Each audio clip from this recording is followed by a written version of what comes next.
Gabon guztioi eta ongi etorri Eusko Ikaskuntzaren mainguru berri batera, hemen, Radio Vitorian. Nueva temporada, muy buenas noches a todos, bienvenidos a una nueva tertulia de Eusko Ikaskuntza, Sociedad de Estudios Vascos en Radio Vitoria. Hoy con el siguiente tema, desconocido para la práctica totalidad de los alaveses, estimo, recuperación y conservación del patrimonio cultural y genético frutal en el Parque Natural de Valderejo.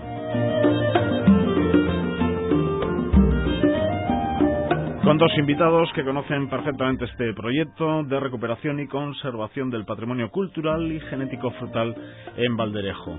A mi derecha, Isone Fernández de la Bastida, antropóloga sociocultural. Isone, Gabón, buenas noches. Gabón, buenas noches. Bueno, sociocultural.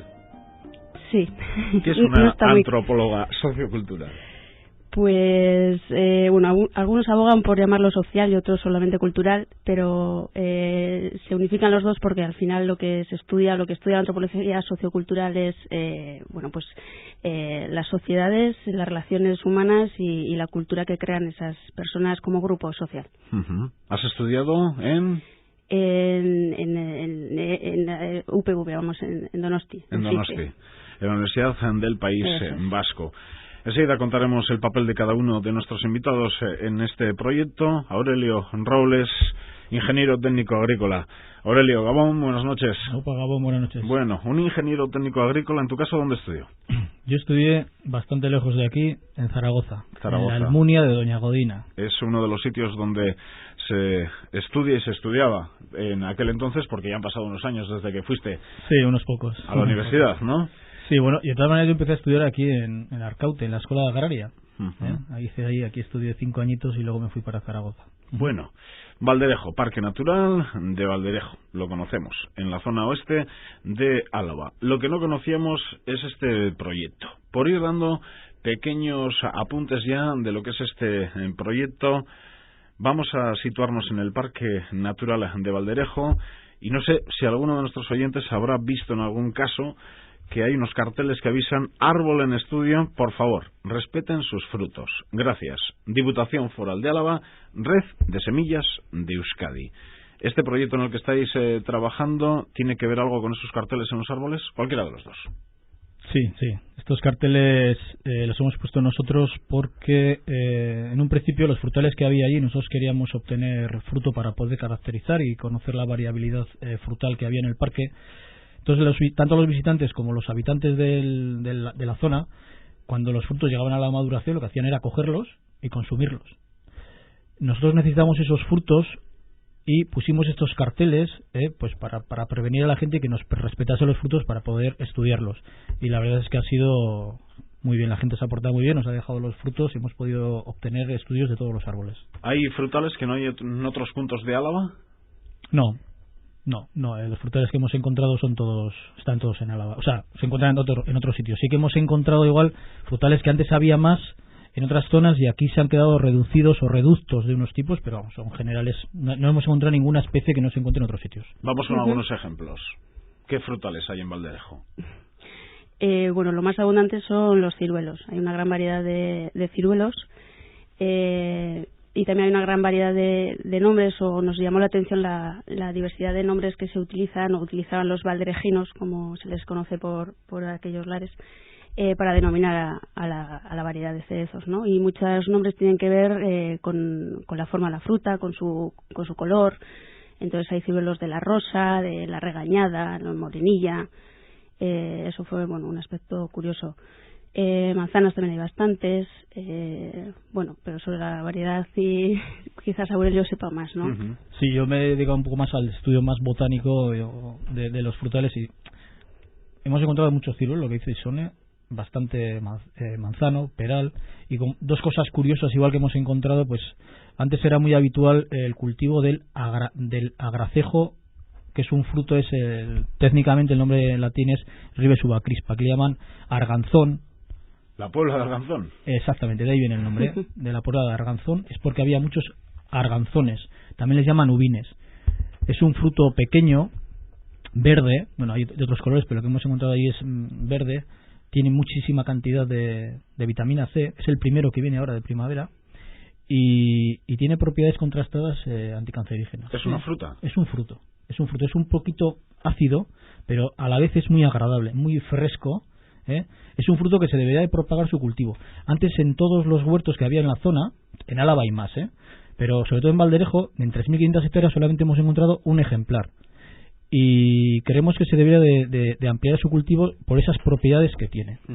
Y por lo que veo no tiene nada que ver con la altitud donde esté ese fruto, porque la Puebla de Arganzón y Valderejo están a altitudes muy diferentes. Es pues, mucho más alto Valderejo, ¿no?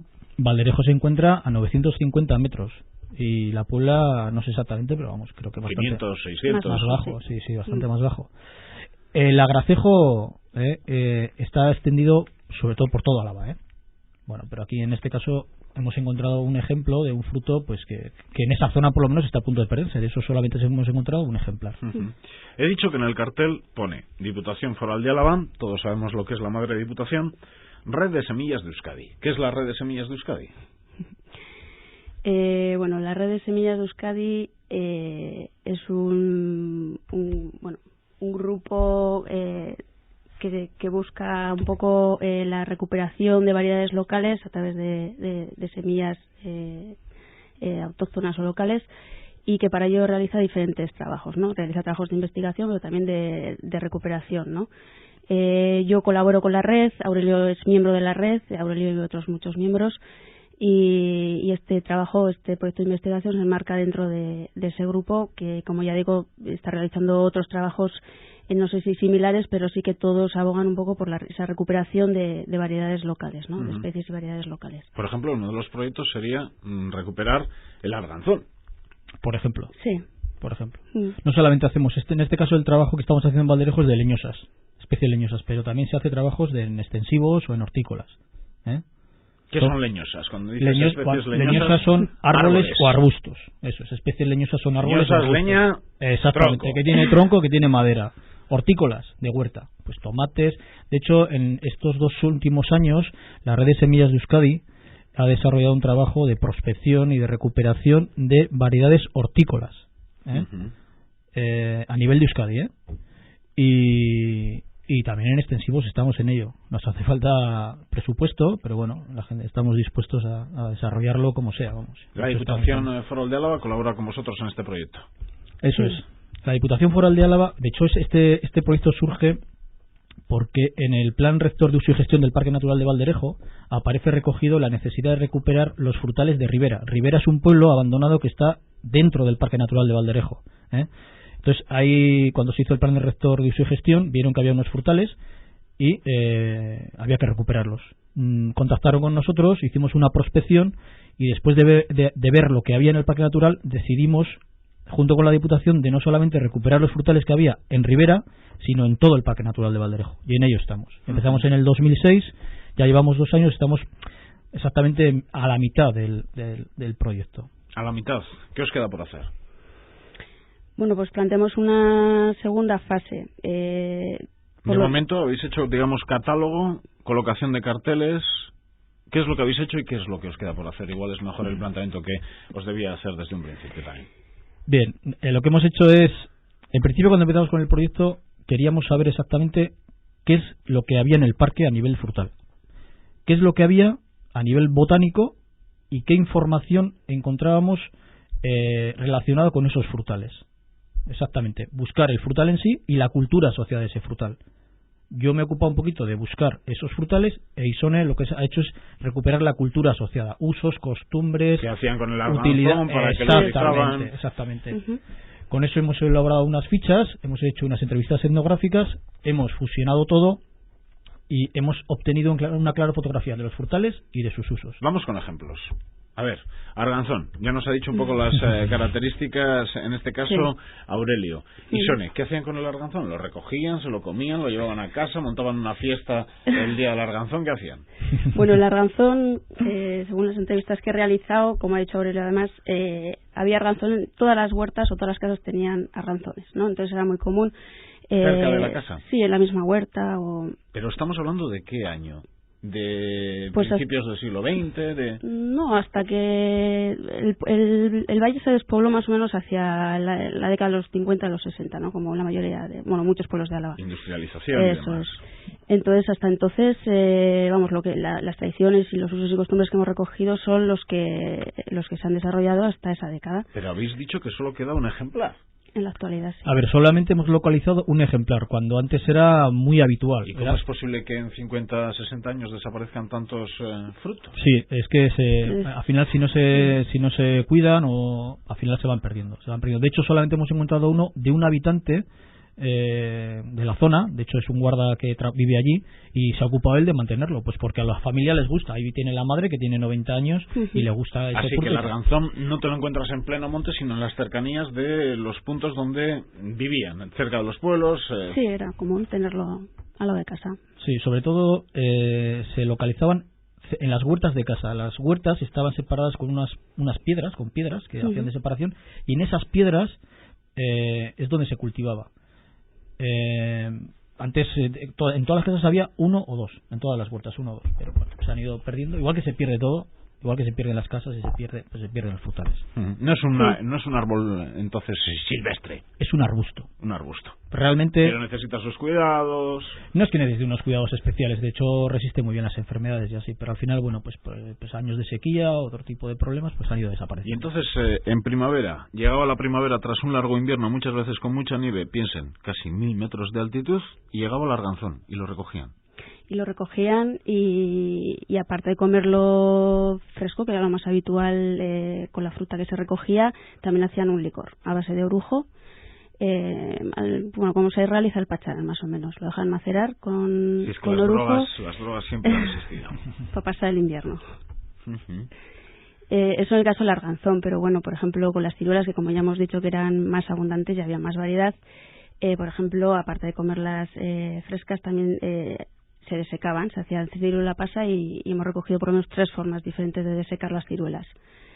Una era, pues aprovechando cuando se hacía pan y aprovechando el horno cuando aún estaba caliente, se introducían allí y era una forma de desecarlas, manteniendo un poco el sabor fuerte de la ciruela de esa manera. Otra forma era, cociéndolas al fuego y luego dejándolas secar. Y una tercera forma, quizás más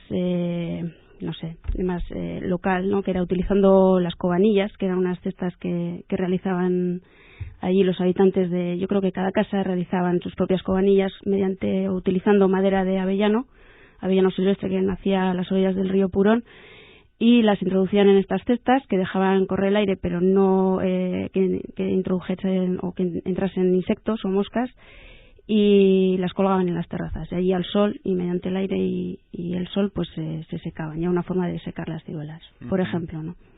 ¿Manzana, sidra no hacían? No nos consta, por lo menos en las entrevistas no. Tiene que ser todo a nivel de entrevistas.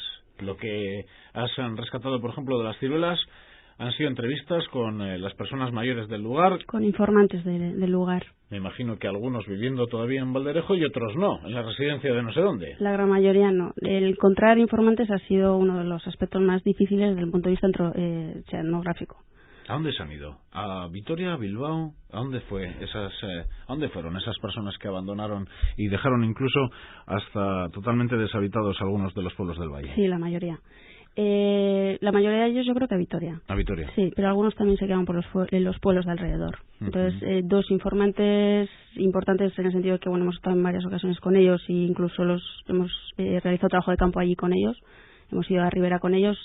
Viven en la actualidad en Vitoria, pero tienen casa también en Villanueva de Valdegovia, que está, como a 10 kilómetros. Qué desconocido era qué desconocida era esa zona de Álava hasta que abrieron el Parque Natural de Valderejo. Yo la primera vez que estuve en La Lastra, pues aluciné por la altitud del pueblo, por lo bonito que es el pueblo, por cómo mantiene el pueblo pues muchas de las cosas que han desaparecido en los pueblos de llanada, ¿no? Pues el lavadero, la iglesia, el reloj de sol, el mismo agroturismo es una gozada, pero por otras cosas.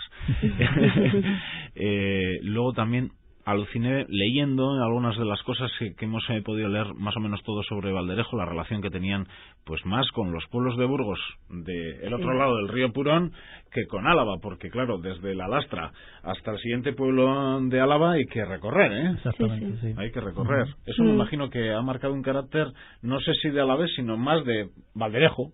¿Usted de dónde es? De Valderejo. Sí. Incluso lo que comentabas, quizás las relaciones entre pueblos o las relaciones vecinales se daban más con los pueblos vecinos de otros valles que entre el propio valle. O sea, no sé si se podría hablar de una unidad sociocultural en el valle, porque los de Ribera tiraban más hacia el valle Tobalina, hacia Arrán, los de la Hoz pasando la sierra, la Lastra pues más con San Millán o Arroyo. Quiero decir que pero siempre más rodeados con pueblos burgaleses que con pueblos alaveses. Sí, exactamente. La situación geográfica les ha inducido a eso, ¿no? ¿De qué han vivido? Porque si en la llanada en el siglo XX pues hemos visto los cultivos de llanada, como puede ser la patata, la remolacha, la pequeña huerta y sobre todo los cereales, luego en todas las casas pues había un rebaño de ovejas, había unas cuantas vacas. En Valderejo, ¿cómo se las han arreglado? Bueno, la economía tradicional era agrosilvo-pastoril, o sea, explotaban, por la variedad paisajística también del valle, había bosque, explotaban el bosque, había pastos, tenían mucho ganado. ¿Vacuno? Y también, sí, vacuno, también había ovejas, yeguas, yeguas sobre todo como animal de tiro, pero había ganado. Y también había zonas agrícolas, sobre todo que producían o para producir comida para el ganado. Entonces era un sistema de autoabastecimiento.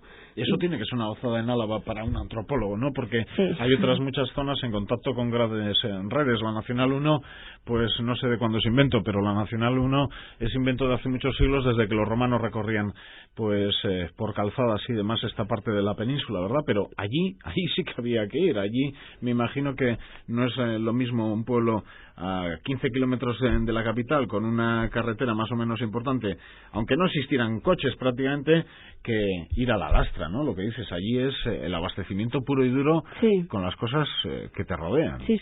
Y eso, y intercambios, pero con los pueblos más cercanos. Entonces, por ejemplo, en esos intercambios, la fruta y concretamente las cerezas tenían mucha importancia. Las cerezas del Valle de Tobalina eran muy famosas en aquella zona. Maduraban pronto, eran muy ricas, muy sabrosas, en contraste con las cerezas que hemos encontrado en el valle, que les llaman allí pitorreras porque solo tienen hueso y piel. Entonces me contaba una informante pues que el 30 de mayo en las fiestas de Ribera pues subían los del Valle de Tobalina con cestos llenos de cerezas, de estas cerezas bien gordas y maduras y ricas, y a cambio ellos les ofrecían pues quesos y cuajadas. Entonces había ese intercambio constante, donde la fruta también estaba presente. ¿Y cuál es el objetivo final, digamos, de este trabajo? ¿Recuperar esos frutales perdidos? Aparte de lo que es lógico y normal, tener más datos y conocimiento para todos, no solo para vosotros, sino para toda la comunidad, para todos los ciudadanos. El objetivo final, me imagino que la red de semillas, yo no sé si trabaja con objetivos anuales, con objetivos a largo plazo, o primero hay que realizar el proyecto entero para luego lanzar una serie de objetivos de cara al futuro. Bueno, nuestro objetivo se mide paso a paso y proyecto a proyecto. Este proyecto no tiene una periodicidad de un año, es un proyecto a más largo plazo, como todos los trabajos que hacemos a nivel botánico tiene que ser a largo plazo. Nuestro objetivo principal es recuperar todas las variedades que se hayan cultivado, que queden de cultivo antiguo, que sean variedades autóctonas, o incluso variedades que se hayan introducido muy pronto, o sea, hace muchísimos años, y que se hayan mantenido pues ellas solas, porque daros cuenta que el Parque Natural de Valderejo lleva abandonado desde hace 50 años. Entonces la variedad que haya soportado tantos años sin cultivo, pues es una variedad que está bien aclimatada a la zona, ¿no? ¿Algunas especies habrán desaparecido y no hay manera de recuperarlas? El árbol que ha desaparecido, o la variedad que ha desaparecido. No hay vuelta atrás. Por ejemplo, si el arganzón no llega a tener ese ejemplar, pues hubiese desaparecido. El arganzón de esa zona hubiese desaparecido. ¿Y ahora? Ahora estamos en periodo de recuperación. Hemos creado un vivero y estamos recuperando esos frutales. Estamos injertando y estaquillando. ¿Allí mismo? Allí mismo. Justo el vivero lo hemos ubicado detrás del centro de interpretación de la Lastra. Cualquiera que vaya puede ir a verlo. Y estamos en periodo de multiplicación de estos frutales. y lo que estamos haciendo ahora es analizar su ADN. Hemos hecho un convenio de colaboración con la Universidad Pública de Navarra, que llevan ya 30 años trabajando en este campo. Ellos nos van a hacer la analítica de ADN para exactamente saber si son variedades foráneas o son variedades autóctonas. Uh-huh. Eso, por ejemplo, con el arganzón, pero ¿hay más ejemplos de cara al futuro? Con todos. O sea, ¿Con todos? estamos haciendo, el arganzón es un ejemplo, Sí. Es decir, es un ejemplo, y bueno, porque igual un frutal también curioso que hemos encontrado, curioso no, vamos, que hay más en todas las zonas, una morera que hemos encontrado, por ejemplo, que es más propia de otras latitudes, o los nísperos, el níspero europeo, el Mespilus germanica. Hemos encontrado 3 ejemplares de más de 100 años cada uno, y los 3 están injertados. Quiere decir que la técnica del injerto, que es una técnica realmente poco usada en Álava, pues hace 100 años ya se utilizaba, ¿no? Uh-huh. ¿Hay vid también? Hay vid. Sí.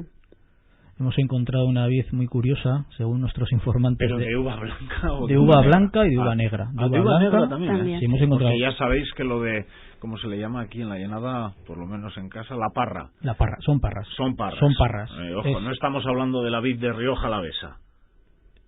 A ver, es lo mismo, lo que pasa que la técnica de conducción es diferente. Sí, os quiero decir, no estamos hablando de una finca con viñedo, no. Estamos hablando en las cercanías de una casa o en una huerta, en una parra que se va levantando y que se pone en forma de parral y que aquello da uvas. Eso es, sí. Por ejemplo, es curioso en este sentido, Obrero ya había encontrado una parra importante, que además luego un informante nos dijo que por lo menos tenía que tener aquello 200 años, es decir, una parra bastante antigua, ¿no? Pero a través de las entrevistas también nos mencionaron, pues que en casa de su suegro había otra parra que subía por toda la pared, iba hasta lo que es la terraza, ¿no? El desván.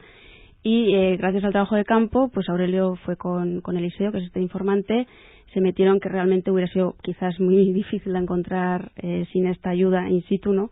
Porque estaba la casa medio caída, entre zarzas, y encontramos esta segunda parra que sí que efectivamente subía, o se veía que subía por toda la casa, por toda la pared, ¿no? Por toda la fachada. Es tremendo, ahora que estáis con la vegetación, las casas, las piedras que se caen, es tremendo como en un pueblo abandonado la vegetación va creciendo, tapa las casas, nace entre las piedras, al final no sé, y tampoco son tantos años, son muchos años, pero estamos hablando de hace 50. De todas maneras, la vegetación sobrevive a la infraestructura claramente, ¿eh?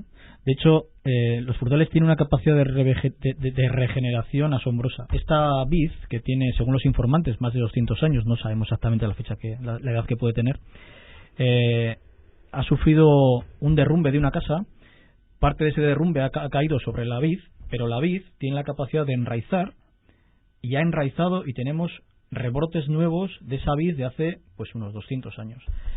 Ahora mismo cogeremos muestras para analizar y ver exactamente qué tipo de vid es y qué características tiene. Desde luego es muy interesante desde el punto de vista de patrimonio, ¿no? Bien, así que estáis trabajando en un vivero en La Lastra.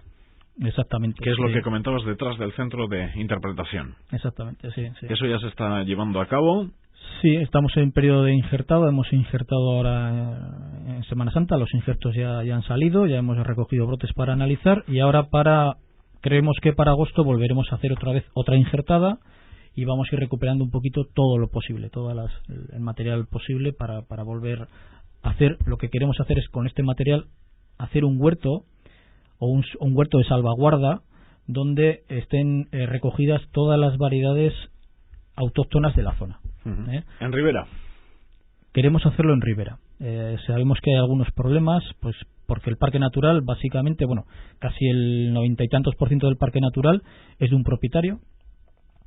No creemos que esté mucho por la labor de ceder un terreno o de venderlo, pero...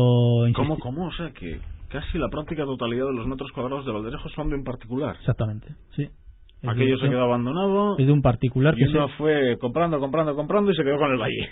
Sí, exactamente. Así fue el proceso. Entonces sí, sorprende mucho a la gente. Se piensa que el Parque Natural de Valderejo es propiedad de la Diputación o de las juntas administrativas del lugar, terrenos comunales, pensaba. Prácticamente es de un propietario, un navarro exactamente. ¿Que se pasea por allí o no? Sí, es el que tiene la ganadería en la Hoz, en el pueblo de la Hoz. Que también han puesto un restaurante no hace mucho, pero no es el mismo. Pero lo han cerrado el restaurante. Está cerrado el restaurante. Ahora está cerrado. y ese es el propietario. Entonces así que llegó allí, montó el ganado y compró todo. No él, esto ha tenido una serie de procesos, ha tenido una serie de propietarios y ahora, bueno, es este hombre. En la actualidad que es tiene. él, sí. Entonces, pues conseguir que... Se hizo con todos los terrenos comunales que existían, me imagino que los pueblos tenían, porque claro, sin terreno la gente no podía vivir comunales allí. y particulares, Eso. porque según se iba yendo la gente, lo que hacía este hombre no, Otros. en su momento fue ir comprando, sí. Pero es una zona de... no sé cómo explicarlo a los oyentes. Es una zona limitada, no puede hacer uno el uso del terreno como le dé la gana, es un parque natural y eso tiene unas limitaciones legales muy concretas. Sí, pero bueno, él no hace ningún... O sea, te quiero decir, pero luego él es propietario y puede vender o ceder o alquilar a quien le dé la gana. Sí, pero la Diputación tiene que pedirle permiso para colocar carteles, instalación para los buitres, recorridos, senderos. Hay que pedirle permiso a todo a él. ¿O está en el patronato? No sé, no te puedo dar mucha más información, no te puedo dar información. Yo sé los Pero que para montar tenemos... este huerto en Ribera, él tiene que dar el visto bueno. Él es propietario de las fincas. Él tendría que hacer el terreno. Él tendría que ceder o vender o lo que sea. Entonces, bueno, ahí tenemos un problema y realmente donde el huerto de referencia o este banco de germoplasma estaría bien situado sería en Ribera. ¿Por qué? Porque Ribera está a unos 750 metros de altura. Hay diferencia, está muchísima. En poco espacio, o sea, en pocos kilómetros hay 200 y pico metros de diferencia. Y luego está protegido, se crea un microclima y de hecho es donde más variabilidad frutal hemos encontrado. Es mucho más templado, me imagino, que la lastra. Muchísimo más. Las frutas son más tempranas, de mayor calidad, mayor cantidad. Más horas de sol incluso. Más horas de sol. Sí. Y menos horas de frío. Las floraciones son mucho más tempranas en Ribera que en la lastra. Entonces, igual los de la lastra iban a veranear a Ribera. Arreo. No, pero tenían muy poca relación, la verdad. Parece sí, ser. Sí, no había mucha relación entre la lastra y Ribera. ¿No había feeling o qué? No sabemos. Yo creo que es algo bastante común y habitual en los pueblos de Álava o bueno, los pueblos que tienen esta estructura, ¿no? Los vecinos siempre las relaciones eran más dicotómicas que de otro sentido. De alguna forma yo creo que para realzar un poco la propia identidad, ¿no? Siempre nos comparamos con los que tenemos más cerca, ¿no? Entre nosotros y ellos. Entonces yo creo que por eso también, aparte de por condiciones territoriales... Pero muchos iban a buscar novia al pueblo de al lado. Sí, eso sí. Ah, eso sí. Ya. No sé, la verdad es que ese tipo de relaciones de Ribera y de la lastra a nivel de eso no hemos... No sé, no estudio el tema matrimonial, pero quizás también buscan novias burgalesas más que el propio valle. Ajá. O al revés, o novios. Ajá. Bueno, también pasa en la actualidad, ¿verdad? Viendo los frutales, no tenéis datos científicos, me imagino, pero no sé si la percepción de que el cambio climático es una realidad.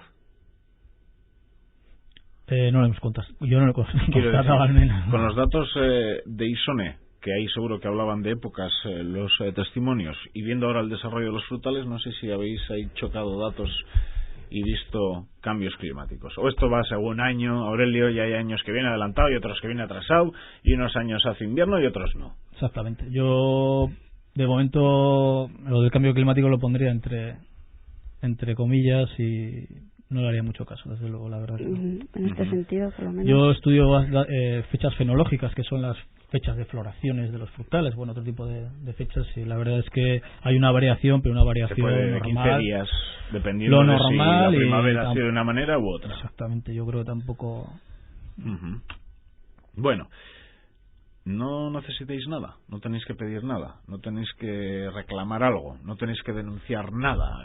Me refiero al trabajo que estáis realizando, aparte de ese problemilla que hay que salvar de la propiedad privada en Ribera y demás, no sé, las instituciones y demás se tienen que involucrar más. Lo primero que igual tenemos que hacer es agradecer sí. En primer lugar a la Diputación Foral de Álava, pues haber contactado con nosotros para desarrollar este proyecto, que para nosotros es una experiencia nueva, es muy novedoso este proyecto, es muy interesante, estamos aprendiendo muchísimo, estamos trabajando muchísimo para aprender mucho.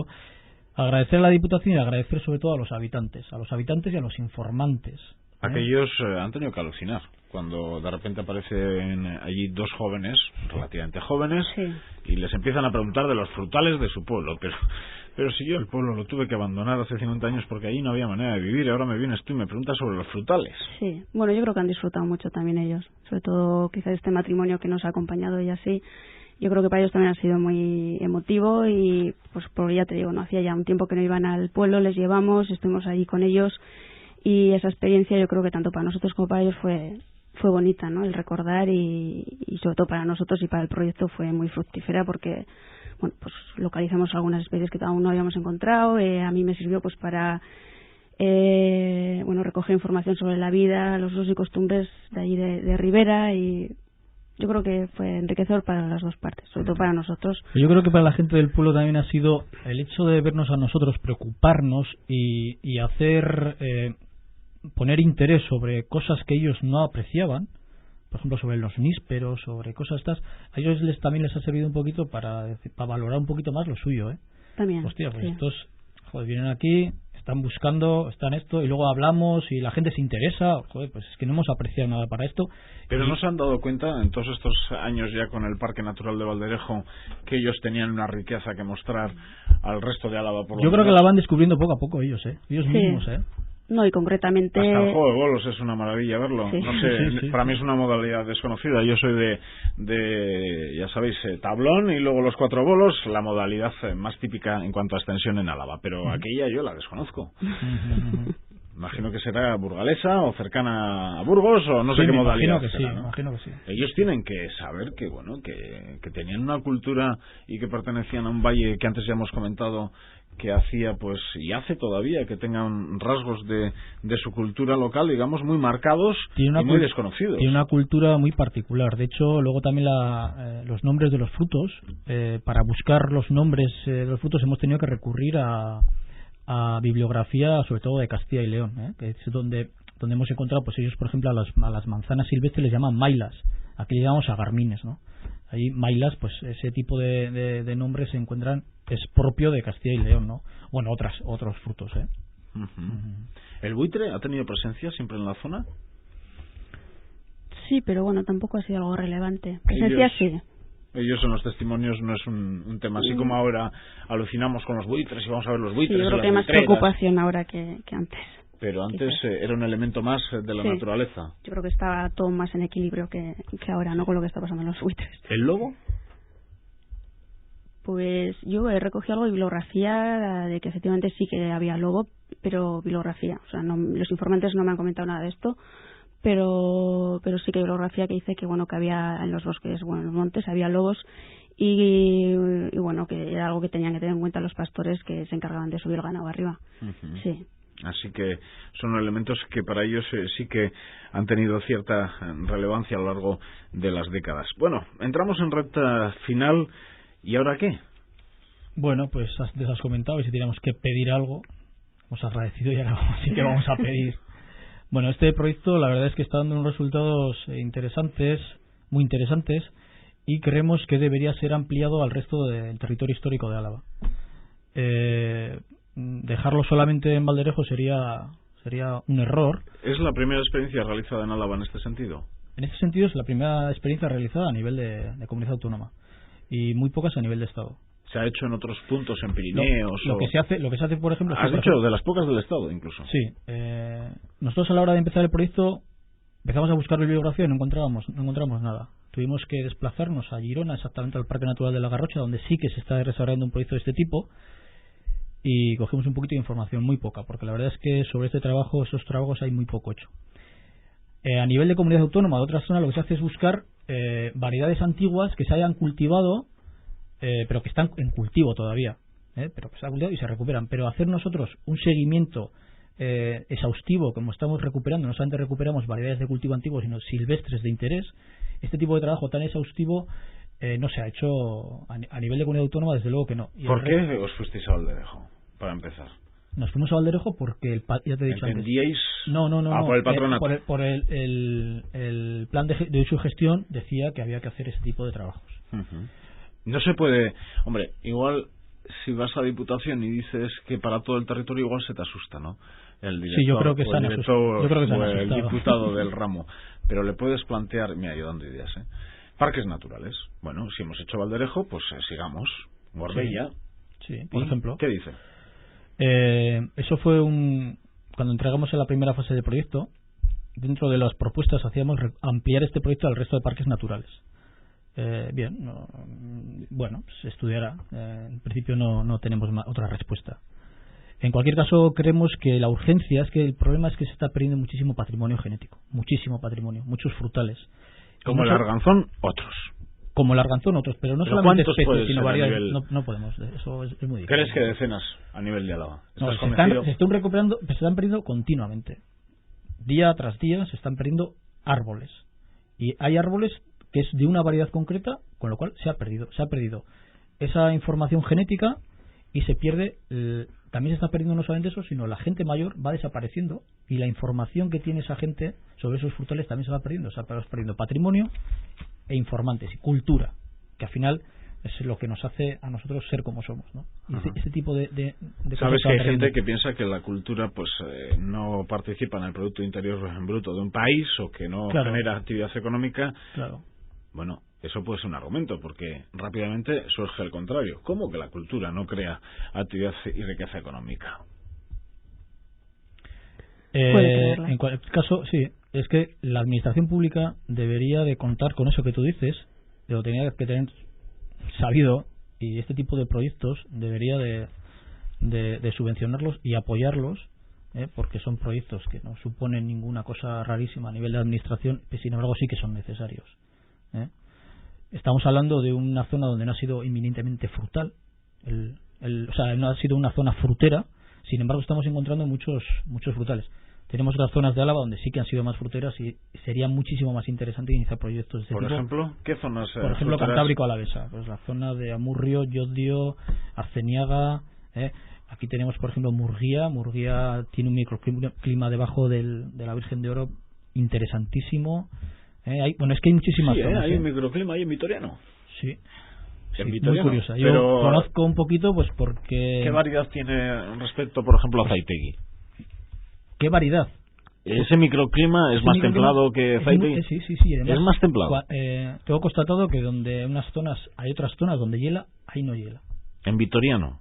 Exactamente, justo, no sé exactamente qué abarca, pero es justo debajo de la peña de la Virgen de Oro. Pero hacia el norte, te quiero decir, no hacia los Huetos, sino Peña de Oro, hacia la zona de Zuya. Hacia la zona de Zuya, exactamente, hacia la zona de Zuya, sí.